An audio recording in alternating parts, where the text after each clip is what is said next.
Hello, Mr. Friendship International Philippines 2026 candidates. Can you introduce yourself to our viewers, please?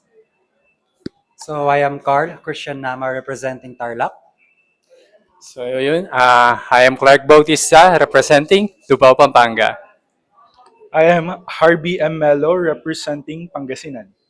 All right. First of all, congratulations, official candidates na kayo for Mr. Friendship International Philippines. Ano nararamdaman niyo, Clark? So yun, sobrang grateful kasi natapos yung ano natin, yung press con. Then, nabigyan tayo ng shots. Then, proudly, nire-represent ko yung lugar namin. Pero honestly, medyo pagod, puyat. Siyempre, galing kami sa biyahe and sinamahan pa ng medyo masamang panahon. But all in all, we're thankful kasi nai-rouse natin yung event today and lahat is nakadating and naging successful yung ating press con. Ako po actually, masayang-masaya ako right now kasi new environment to for me na ngayon po ako nag-national. And yun, nilolook forward ko pa po yung mga next na gaganapin sa Mr. Friendship International Philippines. And yun, to build memories with my brothers. Yeah. So, lahat naman kayo may pageant experiences, no? Uh, I guess for Carl and Claire, kasi nasubaybayan ko kayo sa mga previous pageants nyo na napakadugo. Literal like, competitive yung mga batches nyo. Anong lessons yung natutunan nyo na nadadalhin nyo for Mr. Friendship?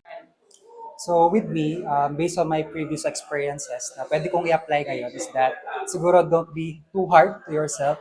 Just enjoy the moment. Just go with the flow.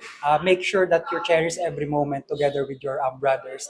And yun yung mas nakakapagpatatag and at the same time, mas memorable yung pageant experience. How about you? So yung natutunan ko dito, sa time management, alam ko na siya paano pagkasunod-sunod kasi before, nahirapan ako sa time management and before then, na-pressure tayo. Kaya sa laban na to, na-enjoy ko lang. Yung memories ng mga ka-brother ko. Yun. For me po, yung isang natutunan ko on Mr. Pangasinan is that there's more than a crown.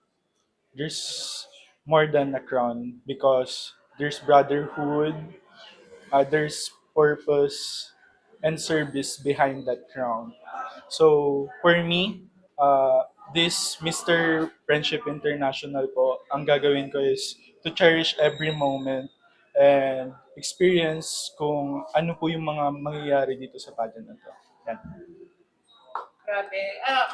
As ito from Mr. Pampanga, from Tarlac, grabe.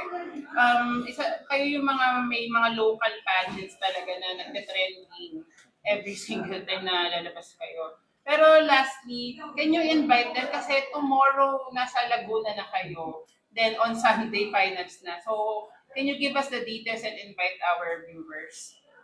So yung guys, ini-invite ko kayong lahat para supportan kaming candidate. Yan, sa August 9 yung coronation namin sa Matrix, Quezon City gagawin.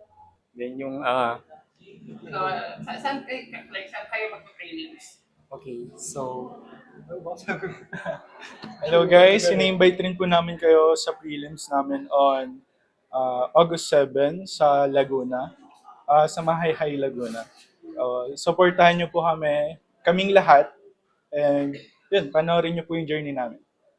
Ayan. So, to all Tarlakeños, not only Tarlakeños, kung saan man kayo naroroon, supportahan nyo ang inyong candidates no, to upcoming Mr. Friendship International Philippines 2026. See you! Ayan. See you. Thank you so much, our Mr. Friendship International Philippines 2026 candidates from Lubao, Pampanga, Tarlac, and Pangasinan. And Thank you see po. you the next coming days and on August 9 for the finals. Thank you. Thank you po.